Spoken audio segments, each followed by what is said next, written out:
What did Elizabeth Warren calls you guys? Shady supercoders? You shady supercoders. Hey, you kids, with the skateboard. Yeah. You and me, right? With the old guys. But why was your life so easy? World domination. Simple, Cole. As being opposed to... You see? Even Dude, you literally just got fireworks to go off when you were talking. It was so compelling. That was the best thing that's ever happened on one of my podcasts. Yeah. I'm going to keep this introduction simple. This conversation is the most bullish case for Bitcoin ever presented from one of the greatest thinkers and builders in the Bitcoin space, Edan Yago. You do not want to miss this. Let's go.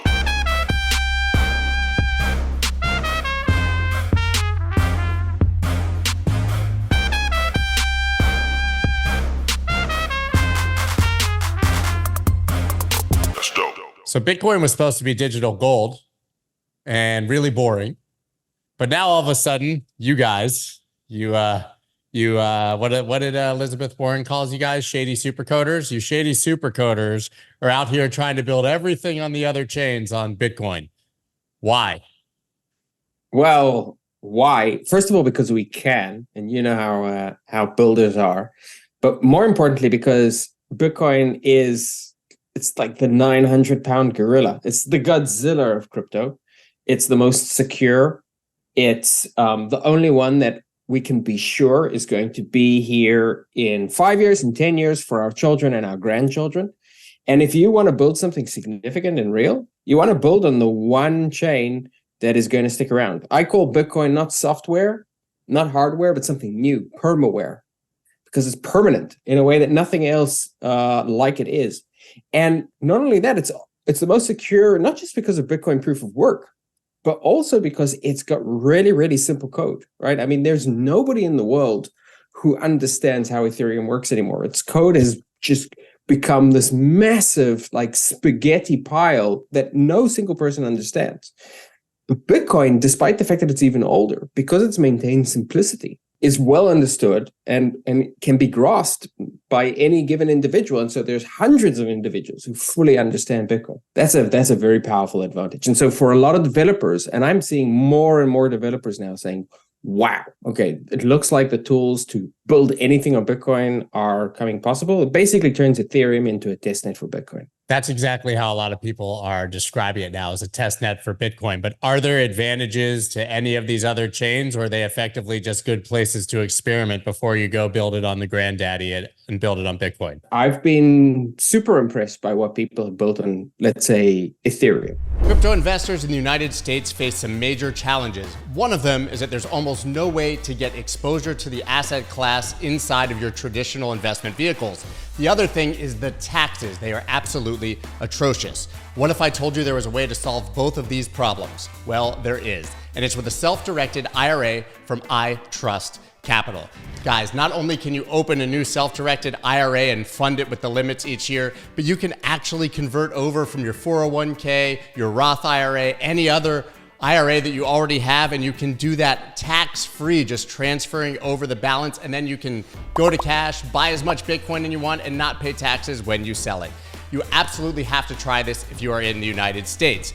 Use the link down below. It's bit.ly/itrust-scott. That's bit.ly/itrust-SCOTT. You have to try this now. So let me take a step back, right? So I think a lot of people have gotten used to thinking about Bitcoin as purely digital gold.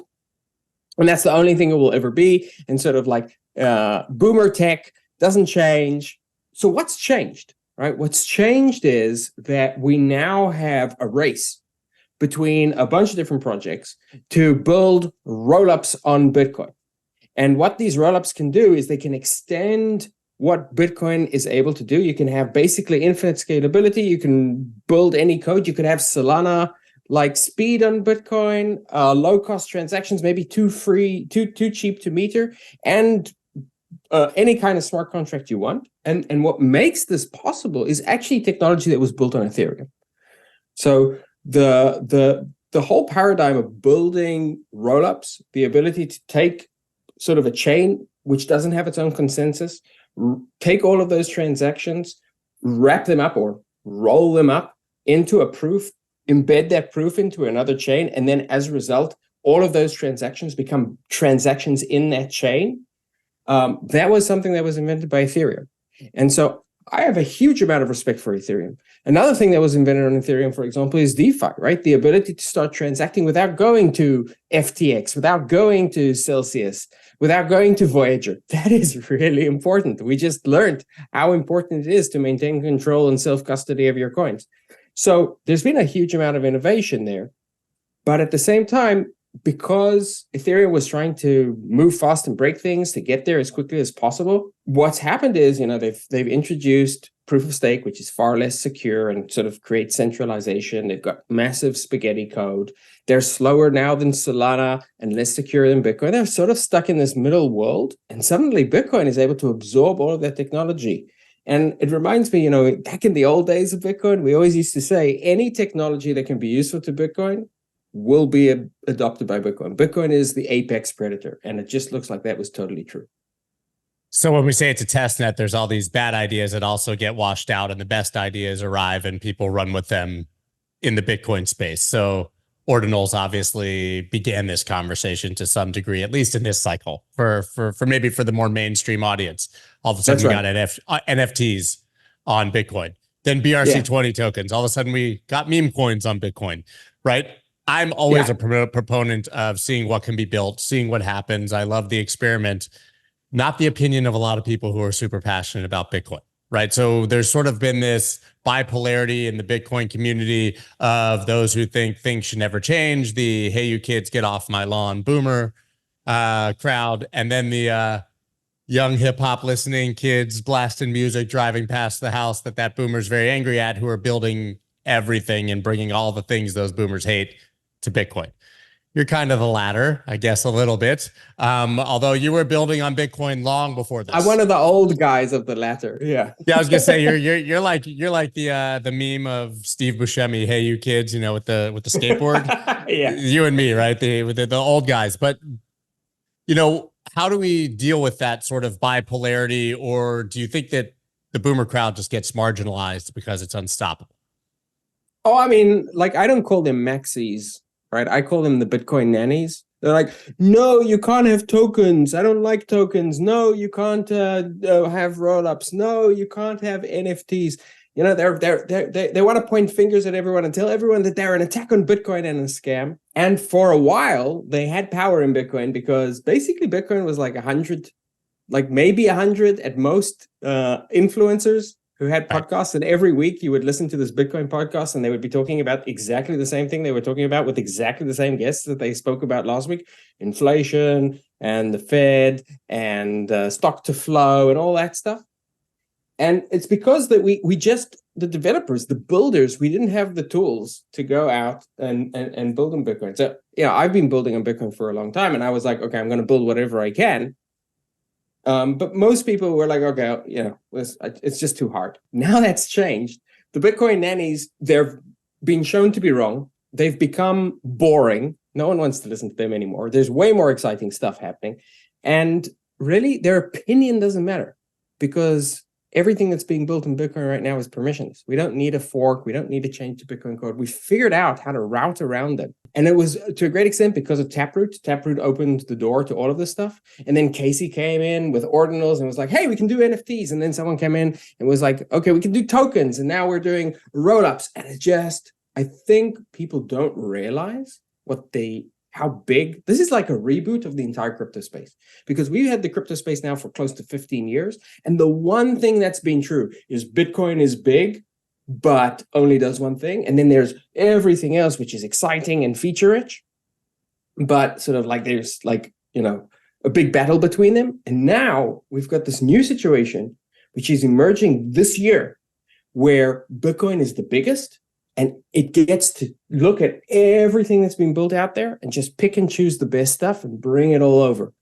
And so if you think of DeFi on Ethereum's big, Bitcoin is 3 times the size of Ethereum, and it's got no DeFi. The projects that are building DeFi on Bitcoin now are going to be 3 times the size of Aave, and they're going to do it in a year. I don't think anyone's prepared for what's about to happen. So what are you building then? Because you said you have the ability to pick and choose. That's got to be like a kid in the candy store, but you can't do it all at once unless you can create a platform where you can do all of those things. But let's talk specifically about what you're building now. Well, I mean, I've been working on Sovereign for 3 years, right? And 3 years ago, we said this is going to happen. And so what we started doing is we started building to this moment for 3 years so that we would have a head start over everyone. So we've built out DeFi for Bitcoin. We've done billions of dollars in trade, hundreds of millions of dollars in lending. We've built out Bitcoin stablecoins. We've built out decentralized governance tools. We've built out NFTs. And we've been working. We put out some of the first papers, and certainly the most influential papers on how to do Bitcoin rollups.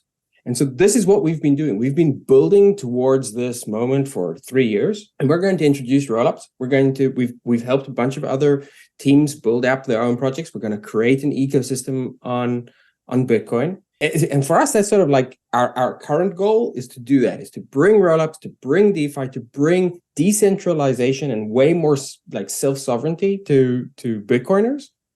And our ultimate goal is make sure that we build everything in Bitcoin, that the world will get built in Bitcoin. World domination, simple goal. Replace the existing financial system.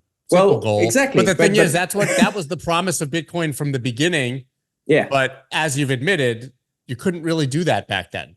And nobody was sure that you ever would be able to, right? Because Taproot really, as you said, introduced that. So Bitcoin in itself is a financial system, but it was never going to have all of the tools that you needed for a full wholesale replacement.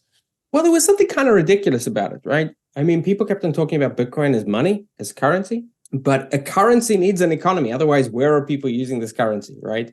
And you look at Bitcoin, it's just become this thing that people like huddle like dragons in their wallets and never touch. It's not a currency. It's sort of like a dwarven gold, right? For it to become a currency, it needs to have a native economy. And so that's what we're trying to build.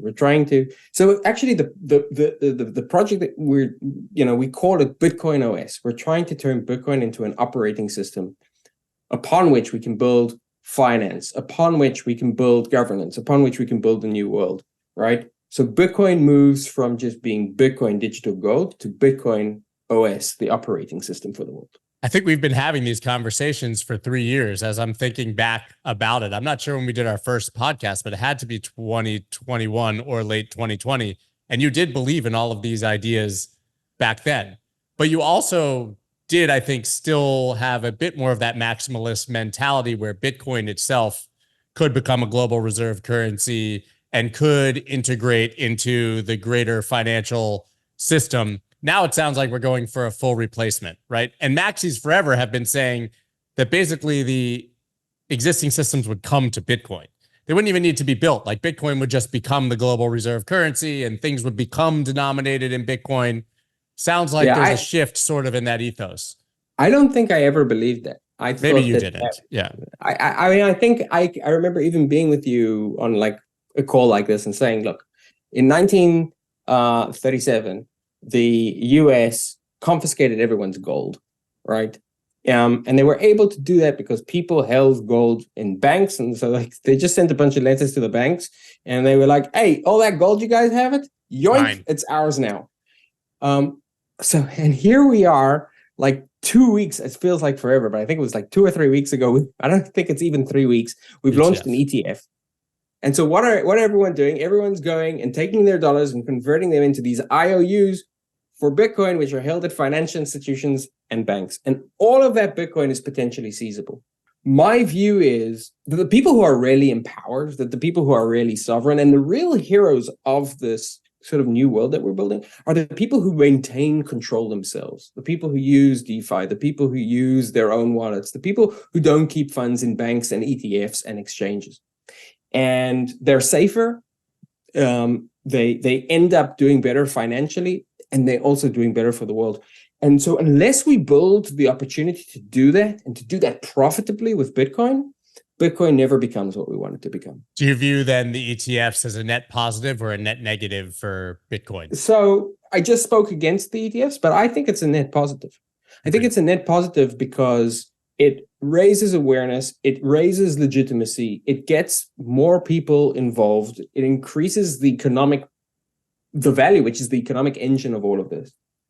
And it doesn't stop us from carving out our own freedom. And that's the big deal, right? One of the interesting things is a lot of people sort of been posting threads about how there's like ETFs are like a risk to Bitcoin because BlackRock sort of will have all Bitcoin and then they will fork Bitcoin to turn it into a compliant chain and say, all right, this is the new Bitcoin. And everyone will go along with them because they've got all of the money.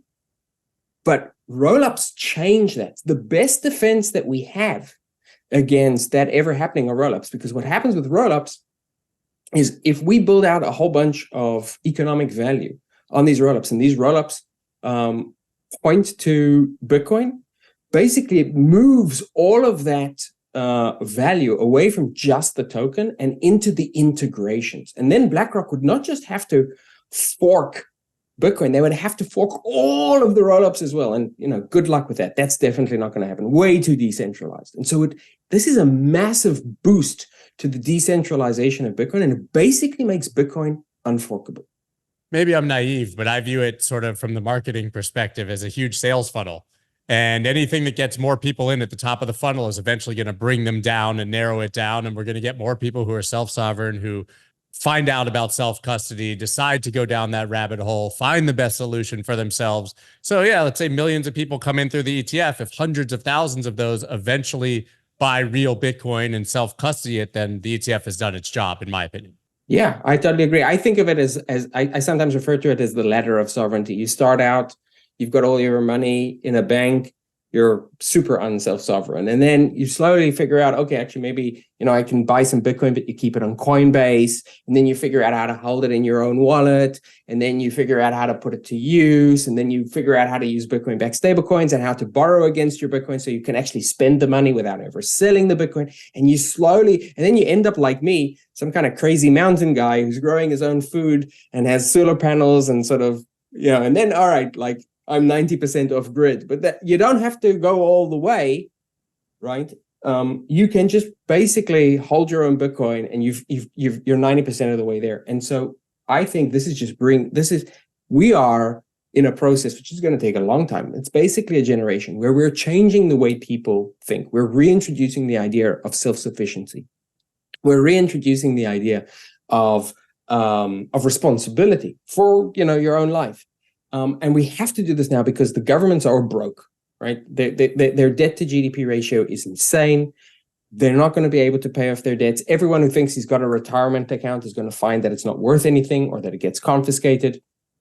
Everyone who's relying on welfare checks is going to figure out that they're going to disappear. Anyone who's an employee and is trying to figure out, like, how am I earning so much money? Like, I know so many people who are like top earners, right? They're in the top decile of earners, and they're living paycheck to paycheck because they're paying half of that in taxes, and then they're paying VAT on top of that, and they're paying capital gains on top of that, and they've got like nothing, and then the cost of housing because the government goes up, and the cost of hospitals and medical, like somehow you're just getting eaten alive. So I think we have no choice. We have to figure out how to become self-sufficient, how to be responsible for our choices. And so I think I've said this to you before. I think every generation gets an opportunity to make the one right choice. And then if you just do that, everything else falls into place. For our grandparents' generation, if you just got a university degree, you were set for life. It didn't matter what other nonsense. You could have been a drinker, you could have been a gambler, it was fine. For our parents' generation, if you just bought a house and sat on it, paid your mortgage for 30 years, you're a millionaire today. And for us, you just need to buy Bitcoin, stick it somewhere where people can't take it from you, and that's it. And your children are going to be like, why was your life so easy? Yeah, but it's interesting because still comes back to this one simple decision, which is buy Bitcoin. But then there's this endless rabbit hole of what you guys are building and what can happen. So let's talk about what this actually means if the path of government is as you described. How does this become a replacement? What's the pathway? How will people use this in their everyday life, in your vision, to opt out of that system, or if that system dies, to have one that they can even participate in? I think I can use myself as an example. I don't live in a country in which I'm a citizen. I move around all the time. I have a place where I'm basically self-sufficient. I don't have a retirement account. I don't, rely on welfare or unemployment. And I mostly don't pay taxes because I don't have a tax residency anywhere. So I exist in this world, but I'm not really related to the structures that most people consider like I don't have a government. I don't know, I'm disconnected from that stuff. And the reason I'm able to do it, and I basically have no fiat, right? I have just enough fiat to pay for day-to-day expenses. So the reason I'm able to do that is because my savings are in Bitcoin. The way I make my money or the business that I work with isn't even a corporation. It's a DAO. It's completely, governed by Bitcoin. We call it the Bitocracy. It's sort of governed by that. My community are people like you, people like who work with me. Some of them, I've never met them in real life. I don't know what they look like because they're anons. So I'm an extreme case today, but I think but what I'm doing and the way that I live my life is becoming easier and easier and easier. And it opens a path of freedom to so many people. So then you start asking yourself, all right, but what about, all of the things like a normal person says to himself, okay, but I own a house. And also I have like a bicycle. What if someone tries to steal my bicycle? Like I'm going to need the government, right? So I think what's going to happen is all of the major assets, houses, real estate, bonds, stocks, all of this is ultimately going to get written to the blockchain. And once it's written to the blockchain, once it's tokenized, it basically gets governed by the blockchain. So it basically becomes a token. So your house right now, if you want to sell, you have to get the deed written up. You go to the land registry, right? That land registry is going to get put on a blockchain, and which blockchain they're going to choose? They're going to choose the most secure. It's going to be on Bitcoin, and then transfers will happen as automatically as any token transfer, and you'll be able to take your house, you'll be able to put it into a lending pool, and you'll be able to borrow against it, and you'll be able to borrow from people who exist in a borderless world anywhere in the world. And we're going to see that happen. And basically all of the big assets are going to get taken care of that way. And they won't need to be governed by governments. They won't have the constrictions of border-based regulations. But what about the more difficult case, right? What about, I'm trying to do a business deal with someone or someone tries to steal my bicycle? Well, for that answer, I'm going to go all the way back to the very earliest days of Bitcoin, which is the Silk Road, right? The Silk Road is just this mind-blowing thing that humanity built, because you had like the skeeviest people in the world, drug dealers, and the people who are buying drugs from them, existing across the world, right? And they were doing deals, buying and selling, and no one was cheating anyone. And the reason they weren't cheating anyone was because the funds were held in escrow, because there was a decentralized group of people who were doing arbitration if there was any dispute, and there was a way to punish people economically if they did something silly. And it turns out that free market, the freest market we ever had, just works. And I suspect that that's exactly what we're going to evolve into. It's not going to happen immediately, but it's the world our children will live in. It will be a much more peaceful world because it will be Silk Road for everything. Do you think you could have pulled this all off if you were an American? Well, I think it's harder for Americans, and I'm sorry that you're one. Thank you. I'm thinking, I've lived in America. I'm thinking of maybe living there some more. I'm never going to become an American citizen because holy shit. Because why? But I mean, you've got outs. There's Puerto Rico.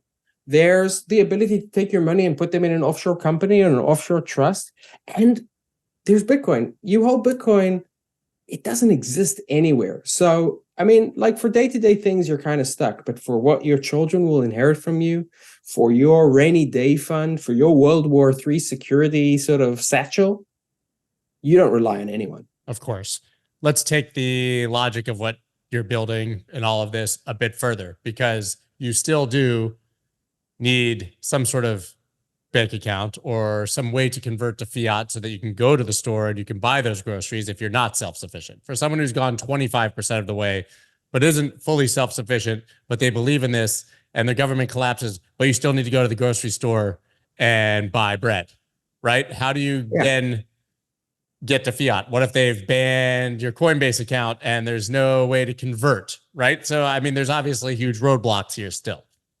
Well, I mean, there's more and more wallets or sort of providers of cards where you can just keep your funds in like cryptocurrency and it will auto convert every time you make the purchase. I've been trying to work on a project which would allow people actually to just hold their Bitcoin and to borrow dollars against the Bitcoin. So they wouldn't even be spending money that they were having. They would just like sort of be able to borrow against that to make it to spend. And I think the fact that we have the ETF now makes it much, much harder for them to ban for Bitcoin. Maybe for some of the other things, but for Bitcoin, it becomes very hard to say, oh yeah, you can own the ETF, but you can't borrow against it, or you can't have a credit card attached to that, to the same asset. Very difficult. You know, we're probably going to see that continue. And then a few years down the line, you know, X, you know, Twitter is trying to become a payment system. We're seeing a convergence of more and more of, you know, digital social media and payments, and more people just have crypto wallets. And I think once you hit about, you know, 250 million people, that's critical mass of people who are just walking around with a crypto wallet in their phone. It's going to become worthwhile for everyone to just accept those payments because it'll reduce friction for them to get customers. And then, then it'll be just direct. So let's say I want to title this podcast "The World's Most Bullish Case for Bitcoin." Let's make the case, because it'll be a really good clickbait title if we can get there. So listen, we're building all of these things. There's an ETF, number go up. You know, we're all excited about the prospects of a halving cycle and $237.5 thousand Bitcoin. Okay, those are prices, but what's the most bullish case right now for Bitcoin beyond just price appreciation? All right, so I actually want to start what you said. Just like, let's start with this year. What do we have? We've got ETF, we've got halving, we've got new token protocols, right? So Runes is coming, Taproot Assets is coming. So we've got tokens now, we've got NFTs, we've got rollups, which are bringing the ability to build anything of Bitcoin. Bitcoin in 2024 is going to have a miracle year. It's going to be like nothing we've ever experienced before. So all of that's happening. At the same time, America has never seemed so weak. It doesn't seem to be able to operate you know, forcefully in the Middle East. It's bogged down. It's massively over-indebted. It can't really bring down inflation, and everyone has lost trust in governments and in the institutions and in the banks. Since like 2008, everyone's just been losing trust, and trust has been plummeting. And you take those things together and you realize, okay, we've got this asset which is now being adopted by countries and being adopted by large corporations and has an ETF and has the ability to act as an operating system for us to build anything on top of it. And you've got people who are becoming increasingly digital, increasingly mobile. An entire generation who are doing this, especially after they learned that they can live anywhere and work anywhere with COVID. And you tie that together with the crumbling of the institutions, it's the perfect setup. Like nothing has happened over the last few years to reduce the case in Bitcoin. Everything that people have been saying about Bitcoin has only accelerated at a rate. I didn't think we would get this far this quickly. And the weird thing is it could happen overnight, right? You could have like the debt ceiling not get passed in the US, and suddenly like the financial markets go berserk and nobody knows what to do. And because we're in the middle of a bull run, everyone suddenly got Bitcoin and everything rushes into Bitcoin. Or it could happen 3 years down the road. There could be a war, or there could just be another big bull run and Bitcoin surpasses gold and everyone's like, what? Bitcoin's bigger than gold? Holy shit, it's so fundamental. And at the same time, you've got countries, like the biggest countries in the world, China and Brazil and Russia, are trying to get away from the dollar, right? And then they start transacting in, do you know that right now, Russia is selling oil to China and to India. And the way that China and India are paying them is they're filling planes like jumbo jets with gold, right? This is not a secure way of transacting, right? One of those planes go down, you lose hundreds of millions of dollars. How long is it going to be before they start saying, actually, let me just click here and you'll get the money, right? Reviewing the address, AD3 capital. Damn, yeah. If you think sending a Bitcoin transaction is stressful, think about sending a jumbo jet with gold, right? Yeah. So I don't think it's that far away. I think it's crazy close, and you know, it's like gradually but suddenly. And interestingly, I think the thing that's going to make it happen or be the catalyst will just be higher prices.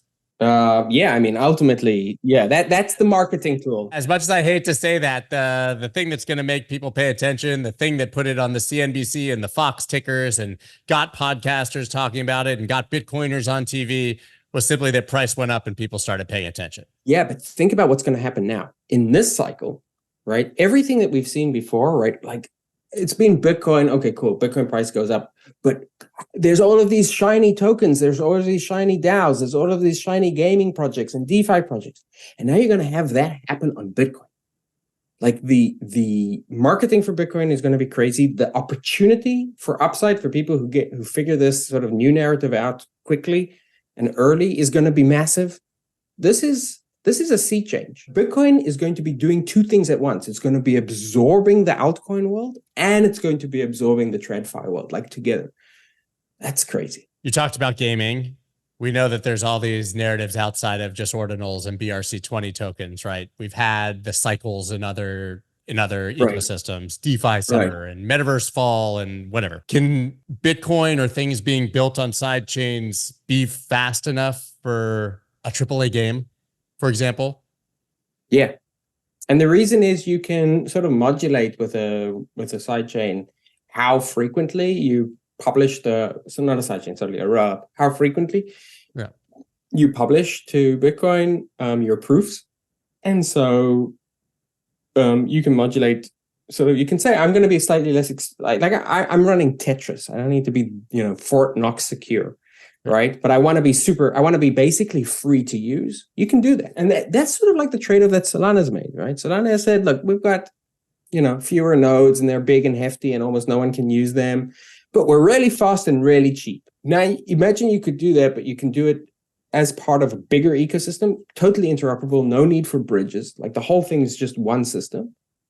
So there's not the risk of bridges. And you're built on, and you've got way more security because you're built on the most secure system in the world. How long is it going to take for this to play out? I think we're going to start seeing the first significant rollups, maybe even before the middle of this year. I know we're working faster than we've ever worked before because so many people are racing us to the finish line. So that's the level of motivation we have. So I think Sovereign's going to launch Bitcoin OS with a bunch of really cool partners. I think you got a bunch of other projects like Chainway and Alpen Labs and Kazar, Taproot Wizards that have been making a lot of noise.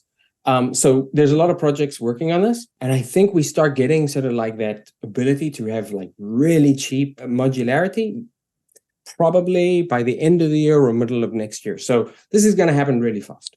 So in this most bullish case for Bitcoin, I think obviously it sucks the air out of the room, as you said, because it would be the largest ecosystem, the most secure. What happens to the Ethereums and Solanas and the other chains of the world if this really fulfills its full promise? Well, my thesis has always been that they are going to become like niche ecosystems, ultimately. I don't think it happens overnight. I think I've been kind of surprised how much Solana has sort of managed to hurt the Ethereum narrative. I didn't expect that to happen, especially because Ethereum's getting rollups now as well. So it should be a good year. Especially because Solana was dead a year ago. Yeah, right? Exactly. So I think that's really impressive. But it also tells you just how quickly narratives can change and how narratives can die real quick. Now it can come back. And I expect 10 years from now, I expect there still to be in Ethereum and I expect it to still have like $100 billion of value. It's just that everything else will have grown so much bigger. I think that makes sense. Do you think that we will be seeing people use them all interoperably still at that point? You kind of mentioned bridges. And I mean, it's nothing but hacks and clunky UX and UI still, even in this cycle. Or will there just be no reason to bridge back from Bitcoin to Ethereum or Solana? A one-way bridge. There are theoretically sort of less risky ways to bridge, and we might start seeing them. I think with Ethereum, there's going to be sort of like, a culture that develops around it, probably where people become sort of Ethereum loyalists. Maybe it becomes like the woke chain, or maybe it becomes like the whatever, right? So I think there'll always be a little bit of back and forth. If you look at Bitcoin dominance, it's sort of never really it's always, it manages to, go to up to, somewhere between, 40 and 70%, right? Ethereum's never really managed to surpass 20%. And I think that's and so I think it's not going to be a fast process. I think we're talking 5 or 10 years, but I do think that there's going to be like this general decline in its dominance. I want to talk about governments a bit more, and this is a topic that you and I have certainly covered quite a few times in the past, but you're very passionate about decentralized governance also with government, not simply just with your tokens, right? We've talked in the past about looking for land in certain countries where you could effectively carve out your own country that is operated by a DAO. How much of that would be empowered by this system? And how far could that theoretically be away if you're still passionate about it, which I assume you are? Look, my ultimate goal for me, and mostly for my children, like the kind of world I want to leave behind, is I want to leave behind a world which we struggle even to imagine. In terms of, I want there to be things that we think are paradoxical. We today think of individualism as being opposed to.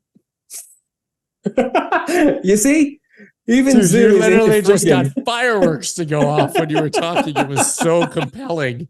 For the people listening, he literally just fireworks went off in the back of his screen. Continue. All right, so, it was the best thing that's ever happened on one of my podcasts. People think about individualism as being opposed to community. And I think that's because governments have interjected themselves between the individual and community. It used to be you would go to church, or you'd have your civic group, or you'd have, your Freemasons or Gentlemen's Club or whatever. And there would be a way for you to connect with your community, and you would do charity work, and you would have, a role to play in community. And the government basically came in and said, look, we're going to do education, and we're going to do welfare, and we're going to take care of the policing and the firemen and everything. And this all happened over the last 200 years. People think it's been like this forever, but it hasn't. And so I think people have become atomized by this process. And so the world that I would like to be in is a world where people have all of the individual power that you can imagine, like everything I just spoke about. And exactly because of that, they say, okay, now I need to find a community. I need to find people who think like me.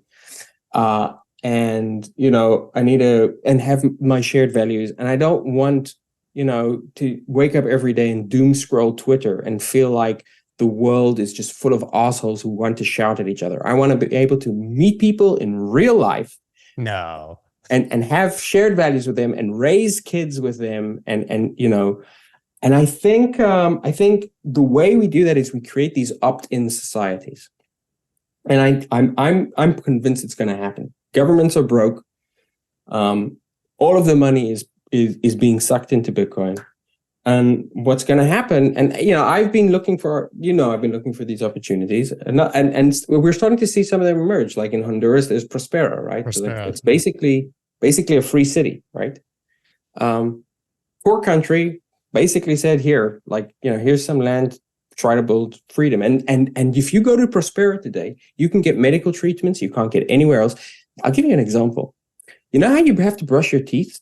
The reason you have to brush your teeth is because there's bacteria that if you have any sugar in what you're eating, they'll take that and they'll turn it into acid, right? So they've genetically re-engineered these bacteria to turn it into alcohol. Micro amounts of alcohol that won't impact you, but as a result, you don't need to rot your teeth. So I can imagine a situation. I don't even need to imagine it anymore. Like my kids are never going to have to brush their teeth. They're just going to have this bacteria replaced, right? Today it costs $20,000, but in a few years it will be, a couple of $100. And this was pioneered in a free city because they didn't have they don't have like the same regulatory FDA regulation. Yeah. So we're just going to see little communities pop up like this, and these communities are going to draw in like the best and the brightest, because those are the people who are most free. And they're just going to become the economic engine of the world. And then at that point, it's basically inevitable. And so I think we're going to see the return of city-states. So Atlas shrugged. Galt's Gulch. I mean, that's what we're talking about. Yeah, except Galt's Gulch was hiding. This is people saying, like, we want to engage with the world. We're going to be part of the world. I mean, think about the American community, like the expats living in Puerto Rico, right? These are kind of stateless people. They've come together, they formed their own community. They're living in not a low regulation environment, but a less regulation environment. And you go there and you meet those people, and they've got their own clubs, and and they're starting to give back to their local communities because they don't want like everyone to hate them. And so there's like a real bonds being created there. I think this is inevitable. And then the question becomes, how do people govern themselves? Well, I mean, you'll be able to leave any of these societies really instantly. So these societies will have to offer you the best possible service. Will it be like Singapore times 10 or Dubai times 10? And they'll basically become like these for-profit businesses where they're all competing for you. They're like trying to be the best possible place for you to live because they are not their own countries. Because I don't think they're ever going to become their own countries. The countries will slowly wither away, but these won't be countries. They'll be run like DAOs. Yeah. They'll be run like DAOs. You'll sign contracts with them, which are basically smart contracts, and they will have obligations towards you in just the same way that a DAO has. And so all of this shitty experimentation that we're doing with DAOs right now, 90% of which ends in tears, the 10% that we're learning that doesn't end in tears is going to power the future. So who takes out the trash and cleans the toilets in this society? The service providers. What you might ask yourself is, okay, but what happens to poor people? That's right? That's really the core of that question, right? Yes. One of the most astounding things that people don't recognize is economists disagree on everything, on every single thing. How do you create anything, right? But there is one thing which study after study after study of economists have come to consensus on, which is that if you allowed everyone to live under productive regimes today, and there are two ways you could do it. You either give them a productive regime or you allow them to like move to Europe and America. Global GDP would double overnight. Why are people in Mexico poorer than people in the US? Why are people in Africa poorer than people in, Europe? They don't have property rights. They don't have good governance. And, there are other things as well, but those are the primary drivers. And so if you basically have a system which is able to give everyone access to property rights, which is basically what Bitcoin is. It's property rights for everyone. And DAOs are governance for everyone. And you force those DAOs to be really, really good because they're constantly competing with each other. Then you basically have good governance for everyone. And then you combine that with the fact that, we have AI, we have technological improvements. You allow an explosion of productivity. So my basic answer to you is we'll become more productive and we will be much less rich, much less poor. But my even bigger answer is everyone in the world, everyone can afford Coca-Cola. And when good governance gets privatized, everyone will be able to afford that as well. Or we'll just have Elon Musk's future robotic army clean our toilets. I mean, you talked about AI. It's a joke, but you talked about AI, and I think that technology will probably handle a lot of those problems in theory. Look, technology is a trade-off. There are going to be new problems created by the technology as well, of course. And that's why I think community is so important. That's why being part of a community like Sovereign is so important to me. I don't want to be a victim of Elon Musk's AI robot army. And the only way we avoid that is by coming together and protecting, having some way to have strength in numbers, have strength in togetherness. And as isolated individuals, which is what a lot of us are right now, we're actually quite weak. Going back to those Bitcoin maxis, the toxic people who don't have any friends. I know them well. They're quite weak. They're fragilizing themselves. We all rely on everyone for our food and healthcare and, the education of our children and making sure there's some ability for us to get on a plane. I recently started to learn to fly because I want to be able to do it myself. But, my private plane is never going to take me as far as a jumbo jet, right? So we're super reliant on other people. And I think if we embrace that and combine it with like individual sovereignty, we're going to create a much better world. So you're not going to get a Neuralink chip in your brain that's going to give you free Starlink internet and help you drive your Tesla with your brain and control your robot servants. I have Starlink internet because I want to be off grid, but I'm not. The only Neuralink that I would use is going to be open source. Look, my sort of first two startups and what I studied at university was neuroscience. And that was because like I was way too early, but that was my vision. I was like, holy shit, imagine being able to plug my brain into the internet. So I think that's ultimately going to happen as well, but I'm never going to stick Facebook or Tesla directly into my brain. Zuckerberg's in your brain when you're sleeping, telling you to check out his new Instagram ads. Yeah, no, that's not favorable. You said something interesting. You said that all technology comes with a trade-off. Is that true of Bitcoin as well? Yeah, definitely. I'll tell you what the trade-off is. The trade-off is we don't have the ability to get rid of people we don't like. Bitcoin is for enemies. So, Russia invades Ukraine, the US can say, yoink, we're taking your $300 billion. It doesn't work. So I think the trade-off is small, but we don't have the ability to do that anymore. We have to accept that bad actors are out there. And for individuals, what that means is you need to take a lot more personal responsibility. No one's going to secure your Bitcoin for you. You have to do it yourself. And that is a concept that a lot of us, like, think about all the people who get screwed in, scammy ICOs and follow all of these links and phishing links. And those people suffer. That's the trade-off. And they suffer more than they need to, in part because our society has forgotten how to live without guardrails, right? These people don't know that they've never been exposed to the idea. They've never even been exposed to the idea of self-sovereignty. Exactly. So, everything they've bought has been sort of regulated and wrapped in cellophane for them.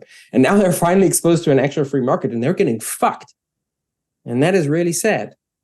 When is the last time that you think self-sovereignty was even, I won't say a universal principle, but even superficially understood by the masses, the concept, if ever? Or is this the grand awakening? I think that the age of exploration, with sort of the Industrial Revolution, this weird thing that Zoom's doing is screwed. You see, this is why I don't want Zuckerberg in my brain. If I do a thumbs up, will I get a thumb bubble that you just got? You have a cool setting. I don't know. If you just look at even not that long ago, before World War I, so 100 years ago, there were no passports. There was government expenditure, instead of being 50 or 60% of GDP, was 10% of GDP. Police were privatized. Firemen were privatized. You paid a fee, and basically they would come and they would put out any fire, because if this house burned down, it would affect this house, which belonged to someone who was paying the fee. But then they would charge you for it, and you would get screwed. So everyone sort of had like this insurance policy with firemen. Churches took care of most welfare. If you walk through the streets of London, like 1 in 20 buildings used to be an orphanage, because there were a lot of orphans, and private civic societies were taking care of everything from cradle to grave, from being born to going to school to being in a foster home to where you get buried. And over time, there's been this creep of the government taking control, but our grandparents remembered self-sovereignty. Is there a happy medium? Because that doesn't sound that amazing for a lot of the population either. Is there a certain... I think it was amazing. I think it was amazing, not in comparison to where we are now, because they didn't have a lot of the creature comforts that we have. That's right. I mean, it was not amazing because they lacked the technological and scientific advances. Exactly. But if you compare that to how life was even 30 years before, it was just like there's never been progress like that in human history. And so it was amazing. Like, people were astounded. The world was so optimistic. It's part of the reason that World War I was such a shock to everyone, right? Like, everything was going so well. I think it was amazing. I think you would get it today again, but way nicer, right? You would have much better creature comforts, much better medical science. You wouldn't be buying really expensive spices. You'd be buying really expensive NFTs, and that's got a lower carbon footprint. Like, I think we don't know. Think about how many bullshit jobs there are and how much money is wasted in bureaucracy, not just government bureaucracy, all kinds, right? And how much energy is wasted by people in shitty social media, just doom scrolling. we have so much potential that is currently untapped. It's tragic. Is this a natural long-term pendulum swing, do you think? Because it's like, it feels like at this point in time, with the rise of socialism, populism, define it however you want, that we are seeing people once again aware of the problems of government that perhaps they had blinders onto for decades, right? I mean, or do you think it only you obviously don't believe it just goes in one direction, that the government gets bigger, bigger, bigger, bigger, bigger, and more powerful, and that never ends, right? Eventually people come with the torches and pitchforks in every single one of those societies. So are we at torches and pitchforks, or is Bitcoin giving us the ability to peacefully transition back with the pendulum swing? That's what I think. I think we don't ever get to the torches and pitchforks. I think people are just going to opt out. And that's the secret. The secret is the fact that we have an alternative that people can just opt out in gives us not just more freedom and more opportunity, but it means that the violence that could potentially have happened without Bitcoin doesn't have to happen and probably won't. Have you been to El Salvador since they made Bitcoin legal tender? I haven't, no. Me either. I keep meaning to go and something gets in my way. Is that the happy medium? A nation state that adopts Bitcoin? Is that a stepping stone? Yeah, I think that's a stepping stone at best. Look, I mean, nation states are going to remain, but think about the difference between, like, El Salvador's got a very energetic and seemingly intelligent president who's taken on a lot of dictatorial powers, but seems to be doing right now well with them. Will that last? I don't know. If he stays in power too long, he will probably get corrupted. But it can work really well. The other reason it can likely work well is because people in El Salvador can relatively easily go elsewhere, and because they're trying to attract talent, so they have to stay good. They have to stay competitive. And I think that's the key. We need to get these jurisdictions to compete amongst themselves. And the more we can get sort of more and more jurisdictions, even small ones like the city, free zones that I've been talking about, available, the more choices you get, and then the more you're empowered. There's two ways of thinking about political empowerment. There's voice and there's exit. And we almost always today think about voice because that's what they want us to think about, right? Your voice is you can vote or you can complain or you can protest. But exit means, see you guys, I'm going over here, I'm doing something different.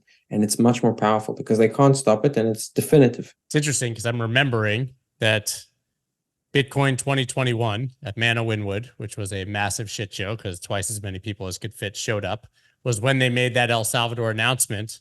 And that's when I first met you in person sitting on a picnic bench. Oh, yeah, that's right. Yeah. We had talked many times before, but that was the first time that I think we actually met in person within a day of that El Salvador announcement. That's now almost 3 years, and we haven't seen any more announcements of the sort. Does it surprise you that El Salvador has been somewhat the only country? Now, listen, we have a lot of adoption. People aren't talking about Bitcoin mining in multiple countries, like by the government, and it's happening, but not in the same way.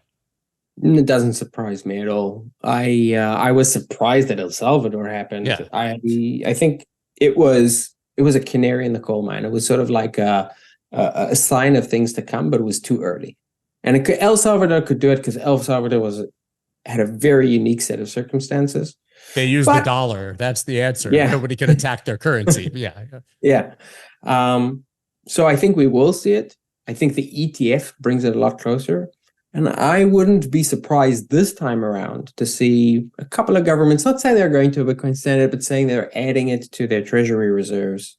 And that wouldn't surprise me at all, this sort of cycle. That's the central banks is the one that would not surprise me at all. Exactly like you said. You just described that sort of the jumbo jets full of gold. We know that central banks are buying gold any they can get their hands on all over the world. It's not a big jump to Bitcoin from there, especially when you have BlackRock, Larry Finks of the world out there talking about it being a flight to quality and such. I think that's probably oversold as a driver. I think the nice thing about Bitcoin and everything that has happened up until now is that the individuals, like the massive people, are and will remain in the driver's seat. And all of the large institutions are just sort of trying to catch up or keep up at best. But it will be a very important signal and will give a lot of people confidence. And it will just be another sign that this Bitcoin thing just is refusing to go away and just keeps growing and growing and growing. It's like Satoshi. I think, the genius of Satoshi is understated. It's just crazy how much it's like a mythological figure. But one of the most amazing things about Satoshi is that he created this little kernel of code and just sort of like threw it into the world. And it contained within itself everything it needed to sort of self-replicate and just start swallowing everything around it. It had its own marketing. It had its own black hole built into it. That is a level of genius. It's like, I remember in 2013, I wrote an article in CoinDesk saying that if I didn't know better, I would say that that the internet became self-aware, and after gorging itself on all of the porn it could get its hands on, which was all of it, it decided, like, what's the next thing I need? Money. Okay, I'll just create it. And it just sort of created this money and was like, here, guys, take this, because it's clearly sort of, it's hard to look at this thing and not say, wow, this is the creation of a super intelligence. But Jamie Dimon says that Satoshi, as he pronounced it, Satoshi is going to come back from the grave or out of hiding, and he's just going to make as many Bitcoins as he wants, and there's no fixed 21 million. What do you say to Jamie Dimon? It's a great theory. I can make as many Bitcoin as I want. I can fork Bitcoin, until the cows come home, but no one's going to give a shit. And that's the nice thing about consensus. It really is based on what we want and what we believe in. And that's, coming back to, can BlackRock fork Bitcoin? No. If we have roll-ups and we have greater decentralization of Bitcoin, we have a lot of economic activity happening and being built on Bitcoin, which we will deliver, it becomes unforkable. Well, we had Bitcoin Satoshi vision. That would be BBV, Bitcoin BlackRock vision, right? Yeah, exactly. And I think it'll end up going the same way. Anything I missed, man? Anything you're dying to mention before we go? Yeah, I think I would just say this. I think what we've spoken about now has been like big picture, and it's sort of what drives me. On the day-to-day, what I care about is the actual progress that we're making. So I think everyone should check out the actual progress that we're making, because it's gobsmacking. I've never seen Bitcoin move the way it's moving now. Like, the development ecosystem being built around Bitcoin is just going to, I think it's going to shock people. Second, I have to plug the project that I've been working on for 3.5 years. Sovereign, I think, has been at the forefront of this, both in terms of building a truly decentralized community, managing to do everything as open source and, with like the high level of integrity, and building towards this vision instead of building towards next year or in 2 years. So definitely check that out, because you can do things with your Bitcoin with Sovereign that you can't do anywhere else. Third, I want to say, it's always so much fun to be. I love chatting with you, and we should do it more frequently. I agree. Now it's great that we now have Spaces as a platform, because it's so much easier to get together and talk to people day to day, as opposed to trying to schedule this like mammoth hour where Zoom is doing fireworks in the background. So we'll definitely keep in better touch. I mean, listen, as a early believer in Sovereign, I'm still holding every single token I ever had, even the roller coaster where it was millions of dollars to thousands of dollars to everything in between, because I want to be there, for the entire ride. So, if I can talk all day about my support for something, but money talks, right? Yep. That's true. Awesome. Money makes the world go around. It does. Well, thank you so much for the time. Everybody will put, obviously, your information in the description and more about Sovereign so that people can find it. But man, always, as you said, a pleasure to have these conversations. You keep me grounded and you keep me inspired. So it's great. I want to show up and talk about this stuff again for another day, 5 times a day. So thanks for that, man. Thanks, man. Thanks for having me. That's dope.